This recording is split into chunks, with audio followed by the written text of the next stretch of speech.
1 கொரிந்தியர் 6ஆம் அதிகாரம் 19-20 வசனங்கள். உங்கள் சரீரமானது நீங்கள் தேவனாலே பெற்றும் உங்களில் தங்கியும் இருக்கிற பரிசுத்த ஆவியினுடைய ஆலயமாய் இருக்கிறது என்றும் நீங்கள் உங்களுடையவர்கள் அல்ல என்றும் அறியீர்களா? கிரயத்திற்கு கொள்ளப்பட்டீர்களே. ஆகையால் தேவனுக்கு உடையவைகளாகிய உங்கள் சரீரத்தினாலும் உங்கள் ஆவியினாலும் தேவனை மகிமைப்படுத்துங்கள். இங்கே நீங்கள் உங்களுடையவர்கள் அல்ல, கிரயத்துக்கு கொள்ளப்பட்டீர்கள். நீங்கள் உங்களுக்கு சொந்தம் இல்லை, உங்கள் மேலே உங்களுக்கே உரிமை கிடையாது. ஏன்னா நீங்கள் உங்களை யாரோ விலை கொடுத்து வாங்கிட்டாங்க. நான் வரதட்சணையை பற்றி சொல்லலை. ஏன்னா சில சமூகங்களில் சில ஊர்களில் அப்படி தான் இருக்குது. அதுக்கு விலை இருக்குது. டாக்டரா அவருக்கு இவ்வளோ, அவர் ஊழியக்காரரா அவருக்கு விலை இருக்குது. ஒரு குறிப்பிட்ட ஊரில் ஊழியக்காரருக்கும் விலை இருக்குது. வரதட்சணை சந்தையில் இவ்வளோ, அவர் வல்லமையான ஊழியக்காரரா அவருக்கு அதிகம், வல்லமை குறைந்த ஊழியக்காரரா அவருக்கு குறைவு. அப்புறம் பெரிய வரதட்சணையை கொடுத்து கல்யாணம் பண்ணி கொண்டு வந்த மனைவி கடைசியில் அந்த குறிப்பிட்ட வட்டாரத்தில் மனைவி தான் அதிகாரம். அந்த குறிப்பிட்ட வட்டாரத்தில் பெரும்பாலும் பெண்கள் ஆதிக்கம் தான். ஏன்னா அங்கே தான் தமிழ்நாட்டிலே வரதட்சணை அதிகம். ஒருவேளை இந்தியாவிலே கூட இருக்கும்னு நினைக்கிறேன் நான். ஆனால் அங்கே தான் பெண்களுடைய ஆதிக்கம் அதிகம். அங்கே பெரும்பாலான குடும்பங்களில் ஆண்கள் அவர்கள் கருத்துக்கு மரியாதை கிடையாது. பெண்கள் கருத்துக்கு தான் மரியாதை. பெண்கள் தான் ஆளுகிறார்கள் பெரும்பாலான குடும்பங்களில். அதுக்கு முக்கியமான காரணம், நான் இவ்வளோ கொண்டு வந்தானே, 1 கோடி கொண்டு வந்தானே. அந்த 1 கோடி வரதட்சணைனா அதில் நகை, பணம், வாகனம், சொத்து அதில் வரும். சொத்து எல்லாம் அதில் சேர்ந்து தான் வரும். ஏன்னா அங்கே தான் அந்த வட்டாரத்தில் தான் அவ்வளோ வரதட்சணை. அப்புறம் ஏதாவது பிரச்சனை வந்துட்டால் மனைவி சொல்லிடுவா, நான் இவ்வளோ கொடுத்து கட்டுப்பட்டிருக்கேன், கல்யாணம் பண்ணியிருக்கேன், இவ்வளோ கொடுத்து கல்யாணம் பண்ணியிருக்கேன். பிரச்சனை வரும்போது சொல்லிடுவாங்க, நாங்கள் இவ்வளோ கொடுத்து எங்கள் பொண்ணை கட்டி கொடுத்தோம், அதுக்காக வாழ்ந்துருவாங்க. அதனால் நான் அதை சொல்லலை. ஆனால் ஆண்டவர் நம்மை விலை கொடுத்து வாங்கிவிட்டார். அதனுடைய பொருள் அதான். அதனால தான் மற்றவங்க யாரும் நம்மை விலை கொடுத்து நம்மை வாங்குவதற்கு விட்டுறக்கூடாது. குறிப்பாக வரதட்சணை மாதிரி காரியங்கள், அது அவங்க கொண்டு வராங்க சந்தோஷமாக, அவங்க தன்னார்வமாக கொண்டு வராங்க, அது வேறு விஷயம். அது இவ்வளவு வேணும் அல்லது இவ்வளவு தருகிறார்கள்ன்றதுக்காக ஒரு பெண்ணை திருமணம் செய்வது எல்லாம் பெரிய பிரச்சனை தான். இயேசு 2 விதத்தில் நமக்கு உரிமையாளர். ஒன்று, அவர் நம்மை படைத்தார், அவர் நம்முடைய சிருஷ்டிகர். ஆகையினால அவர் நம் மேலே அவருக்கு உரிமை உண்டு. 2வது, அவர் விலை கொடுத்து நம்மை வாங்கிட்டார். ஆகையினால நமக்கு சொந்தம் கிடையாது, நாம் ஆண்டவருக்கு சொந்தம். நீங்கள் உங்களுடையவர்கள் அல்ல, கிரயத்துக்கு கொள்ளப்பட்டீர்களே. இது என்னுடைய மை பர்சனல், சிலர் சொல்கிறாங்க மை பர்சனல் லைஃப், யாரும் அதை கேட்க முடியாது. மை ஃப்ரீடம் அப்படின்னு சொல்கிறாங்க. கர்த்தர்கிட்ட சொல்ல முடியாது, மற்றவங்ககிட்ட நம்ம சொல்லலாம். அது மை பர்சனல், மை ஃப்ரீடம்னு யார்கிட்ட வேணால் சொல்லலாம். ஆனால் கர்த்தர்கிட்ட சொல்ல முடியாது. ஏன்னா கர்த்தர் நம்மை விலை கொடுத்து வாங்கிட்டார். எப்படி வாங்கினார்னு ரொம்ப அழகாக 1 பேதுரு 1ஆம் அதிகாரம் 18-19 வசனங்கள் சொல்லுகிறது.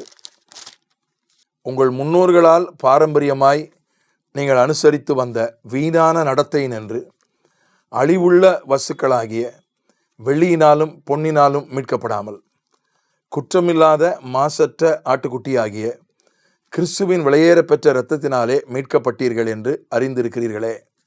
வெள்ளியினாலும் பொன்னினாலும் மீட்கப்படாமல், நம்மை மீட்டார் அப்படின்னு வேற போட்டிருக்கு. விலை கொடுத்து வாங்கினார் மட்டும் இல்லை, நம்ம மீட்டிருக்கிறார். அவர் தான் நம்மை படைத்தார், அந்த உரிமை.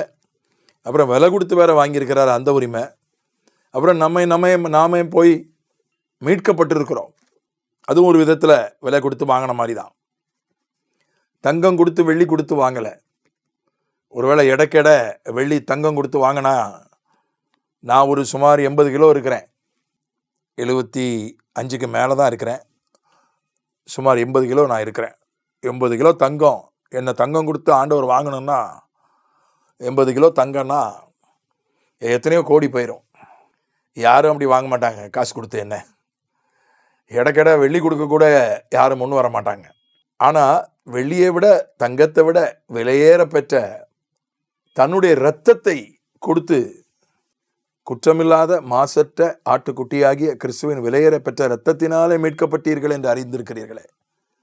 தங்கத்தை விட 80 125 பெருக்கினா 2000 வரும். 2000 பவுனு 2000 பவுனை 1 லட்சத்தால் போட்டால் கூட அது 20 கோடி ஆயிடுது குறைஞ்சபட்சம். 20 கோடி ரூபா கொடுத்து எனக்கு இடைக்கேட தங்கம் கொடுக்கணும்னா 20 அல்லது 25 கோடி ரூபா கொடுக்கணும். நிச்சயமாக யாரும் வாங்க மாட்டாங்க. ஆனால் அதை விட விலையேற பெற்ற அவருடைய இரத்தத்தை கொடுத்து நம்மை, உன்னை, என்னை, நம்மை அவர் வாங்கி விட்டார். எதிலிருந்து அவர் வாங்கியிருக்கிறார்? எதிலிருந்து மீட்டு இருக்கிறார்? 18ஆம் வசனம் சொல்கிறது, உங்கள் முன்னோர்களால் பாரம்பரியமாய் நீங்கள் அனுசரித்து வந்த வீணான நடத்தை நின்று நீங்கள் மீட்கப்பட்டீர்கள். வீணான நடத்தை, அது எப்படிப்பட்ட நடத்தை? பாரம்பரியமான அனுசரித்து வந்த வீணான நடத்தை. முன்னோர்கள் அனுசரித்து வந்தது, முன்னோர்கள் அனுசரித்து வந்தது, பாரம்பரியமாக வந்தது வீணான நடத்தைகள். இப்போ நம்ம அநேக விஷயங்களை நம்ம முன்னோர்கள் செஞ்சதை அப்படியே செஞ்சிட்டு இருக்கிறோம். பாரம்பரியம்னு சொல்கிறோம். அது ஒரு பாரம்பரியம், அது ஒரு மரபு அப்படின்னு சொல்கிறோம். அது சில கட்டுன்னுவாங்க, சிலர் செய்முறைன்னுவாங்க. அது நல்லதாக இருந்தால் தப்பு இல்லை, வசனத்துக்கு முரணாக இல்லாமல் இருந்தால் ஓகே. செய்முறை, மரபு, அது எல்லாமே வசனத்துக்கு முரணாக இல்லாமல் இருந்தால் சரிதான். நிறைய செய்முறைகள் இருக்குது. அதாவது எடுத்துக்கிட்டால் ஒரு நல்லது ஒரு கெட்டது, அது பல விஷயங்கள் நல்ல நோக்கத்தோடு அன்றைய காலகட்டத்தில் அன்றைக்கு இருந்த சூழ்நிலைக்கு நல்ல நோக்கத்தோடு உருவாக்கப்பட்டன. ஆனால் பிற்காலத்தில் அது ஒரு பாரம்பரியமாய் சடங்காய் மாறி அது நமக்கு ஒரு பெரிய ஒரு கட்டாக மாறிவிட்டது. அது கட்டுன்னுவாங்க, ஊர்க்கட்டு, குடும்ப கட்டு அப்படின்னு சொல்லுவாங்க. செய்முறைன்னுவாங்க சிலர் அது மரபுன்னுவாங்க. அந்த மாதிரி அதிலிருந்து கர்த்தர் நம்மை மீட்டிருக்கிறார். நம்முடைய முன்னோர்கள் விக்கிரகாராதனைக்காரராக இருந்தார்கள். ஆண்டவர் அல்லது மந்திரவாதத்தில் அதற்கு அதை நம்புகிறவர்களாக இருந்தார்கள், ஜாதகத்தை நம்புகிறவர்களாக இருந்தார்கள். கர்த்தர் அதிலிருந்தெல்லாம் நம்மை விடுதலை செய்திருக்கிறார். வீணான நடத்தைகள், எவ்வளவு மூட நம்பிக்கைகள் பாருங்கள், எவ்வளவு சகுனம் பார்க்கறது. இன்னைக்கு இன்னும் சிலர் விடுதலை பெற முடியாமல் இருக்காங்க. இன்னும் பல்லி கத்திச்சுன்றாங்க. விசுவாசிகளே சொல்கிறாங்க பல்லி கத்திச்சு, அதனால் பிசாசின் கிரியையாக இருக்குமோன்னு நான் புரிஞ்சுக்கிட்டேன். அது பிசாசின் கிரியை, அதனால தான் பல்லி கத்திச்சு. ஐயா, பல்லி எல்லா வீட்லேயும் இருக்குது. பல்லி வீட்டில் இருந்தால் கத்த தான் செய்யும். அந்த மாதிரி சகுனம், அது பல மூட நம்பிக்கைகள், முன்னோர்கள் வழி வந்த பல மூட நம்பிக்கை எல்லாத்தையும் நம்பாட்டா கூட 1-2 சிலர் நம்புகிறாங்க, விசுவாசிகள் நம்புகிறாங்க. அந்த குறிப்பாக கண்ணு பட்டுரும், யாரோ கண்ணு வச்சுட்டாங்கன்றத சில நேரங்களில் ஊழியக்காரங்களே நம்புகிறாங்க. என்னை ஒரு முறை ஒரு ஊழியக்காரர் பார்க்க வந்திருந்தார். அவர் நல்ல ஒரு ஊழியக்காரர், நான் அவரிடத்துலேருந்து கற்றுருக்கிறேன்.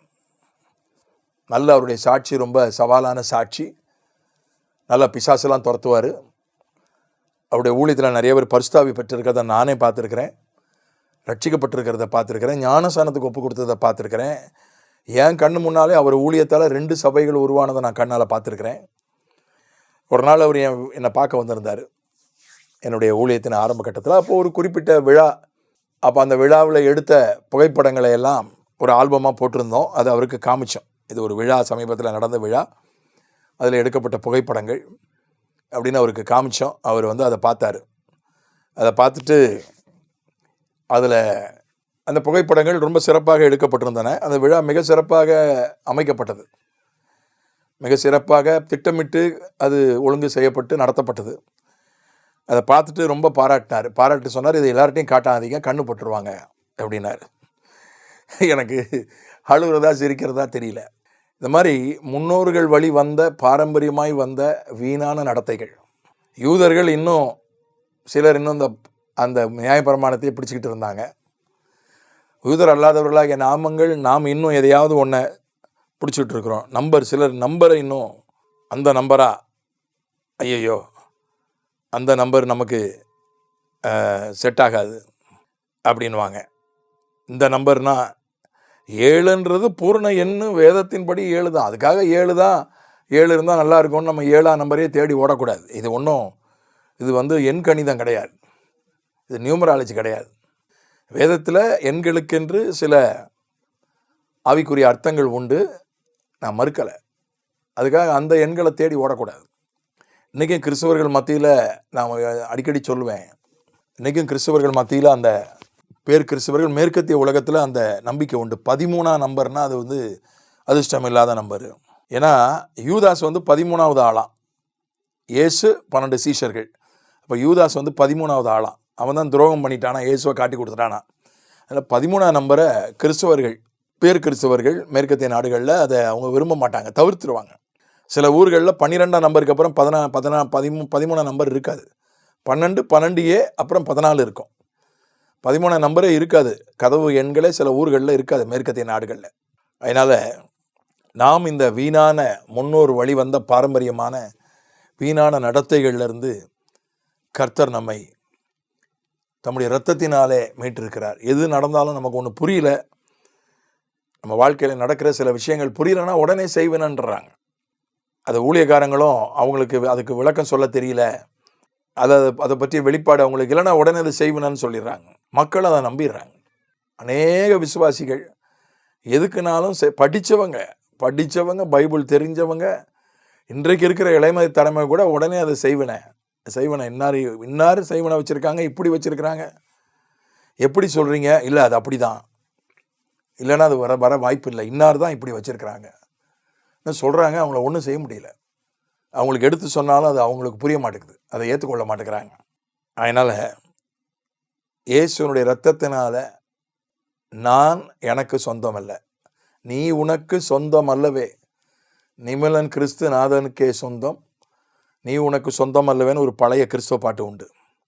அதனால் இயேசு என்னை விலை கொடுத்து வாங்கிட்டார், நான் எனக்கு சொந்தம் இல்லை. அதனால் நான் வீணான பாரம்பரியங்கள் அவைகளை எந்த விதத்தில் என் வாழ்க்கையில் இடம் கொடுக்கக்கூடாது என்று நாம் தீர்மானிப்போமாக. ஆமென்.